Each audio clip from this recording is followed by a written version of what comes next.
চট্টগ্রামের মিরসরাইয়ে দিনে দুপুরে প্রাইভেট কারে করে গরু চুরির ঘটনা ঘটেছে। সোমবার ২৭ অক্টোবর দুপুরে উপজেলার জোরারগঞ্জ ইউনিয়নের গোপীনাথপুর এলাকায় এ ঘটনা ঘটেছে। জানা গেছে, সোমবার সকালে বাড়ির পাশে গরু বেঁধে রেখে যান মালিক মৃদুল নন্দী।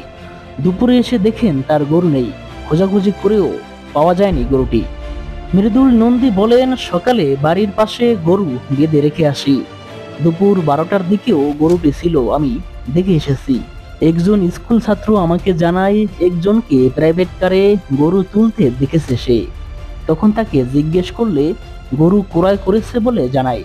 পরে বিষয়টি আমাকে জানালে দৌড়ে গিয়ে দেখি গরু নেই, বাছুর আছে, গাবি নিয়ে গেছে। গরুটির মূল্য প্রায় ১ লক্ষ টাকা। আমি গরিব মানুষ, নিঃস্ব হয়ে গেলাম, এভাবেই আকুতি জানান মৃদুল নন্দী। স্থানীয়দের অভিযোগ, সাম্প্রতিক সময়ে মিরসরাইয়ে বিভিন্ন এলাকায় গবাদি পশু চুরির ঘটনা বেড়ে গেছে। তারা দ্রুত চোর চক্রের বিরুদ্ধে কঠোর পদক্ষেপের দাবি জানিয়েছেন।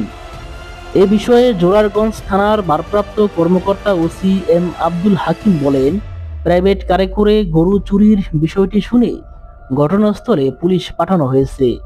তদন্ত করে বিষয়টি খতিয়ে দেখা হচ্ছে। প্রয়োজনীয় পদক্ষেপ নেওয়া হবে।